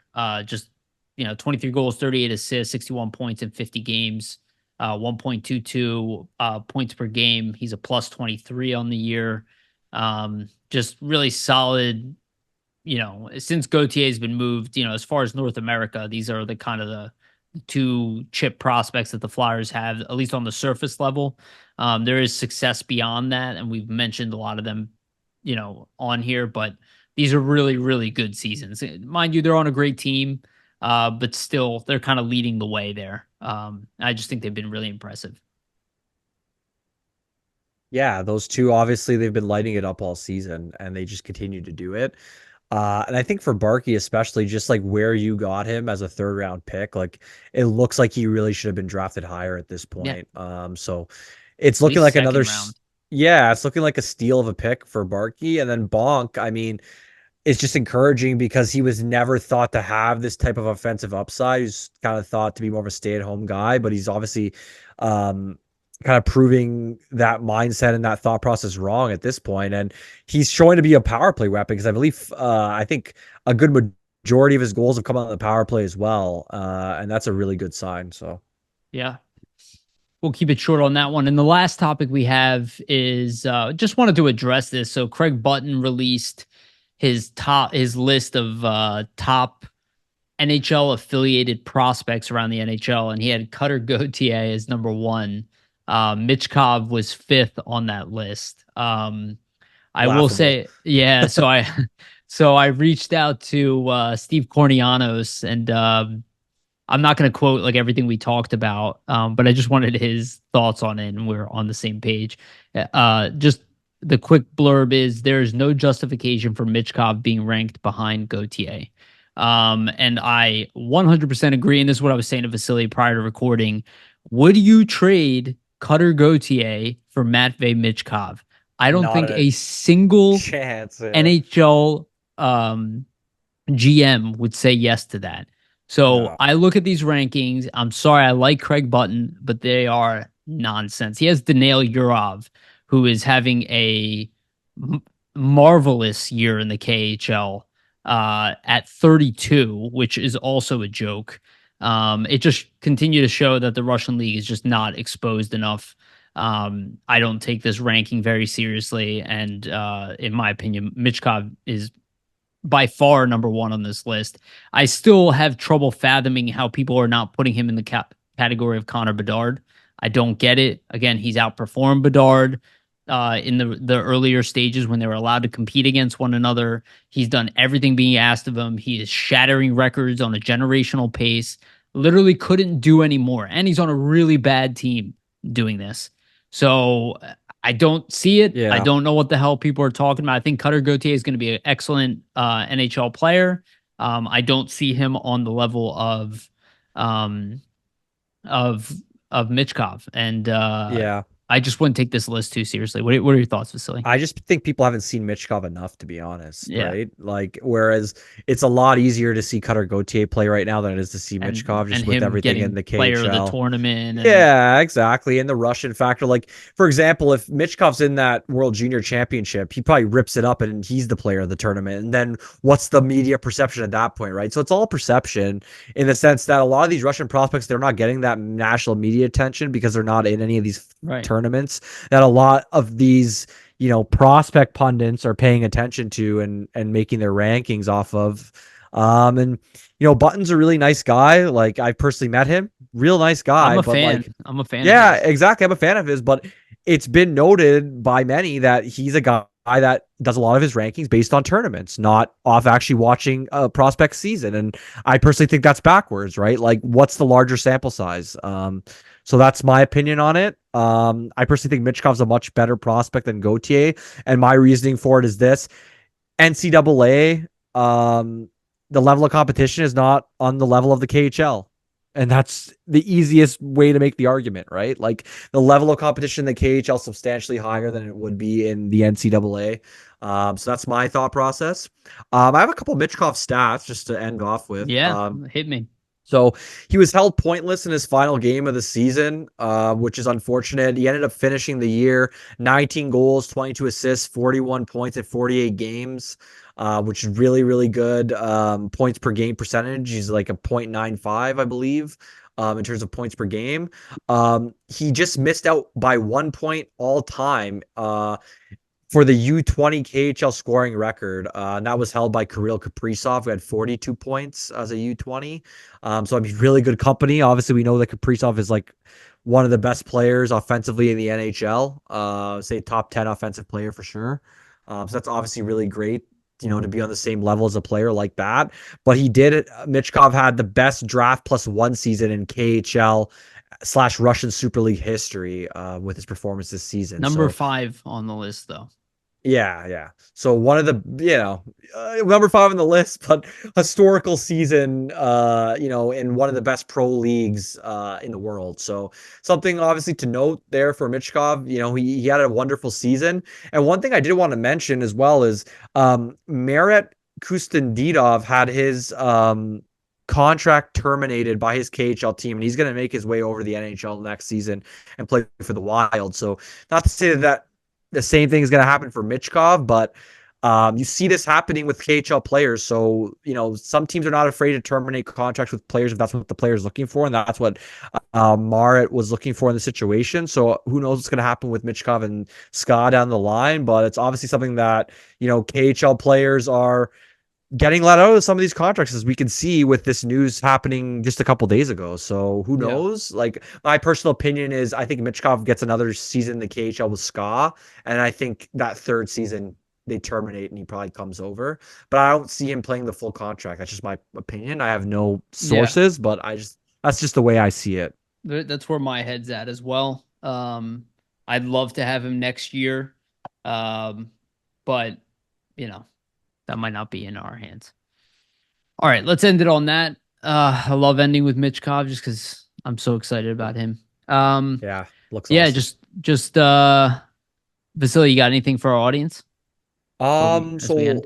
yeah, we'll have an article paired with this tomorrow. It's going to be more trade deadline oriented, kind of going through the options the Flyers have and kind of, their assets that potentially could be traded that we talked about earlier. Sean Walker, Nick Sealer, Mark Stahl potentially. So keep an eye out for that, and keep an eye out for all the other great content and articles on Flyers Nitty Gritty. We always have a ton of stuff going up there, so we Yeah. appreciate the support and we love you guys for that. Yeah, no, absolutely. Just want to remind everybody, please hit the subscribe button, hit the like button if you like this video. Follow us on, social media sites and all that. That's also a humongous help. Also follow us on iTunes and Spotify. Give us a review there as well. Also tremendously helpful. And shout out to our sponsors, Jim Steaks at 4th and South, and Public Summit Adjusters. That's 215-752-0560. Again, just echoing what Vasily said, you guys are amazing. Thank you so much for all the support. Love the comments, love everything, love that we have listeners everywhere. You guys are awesome. Thank you so much. Um, yeah, don't really have much else to say other than that. And we love you guys. And remember, always stay gritty.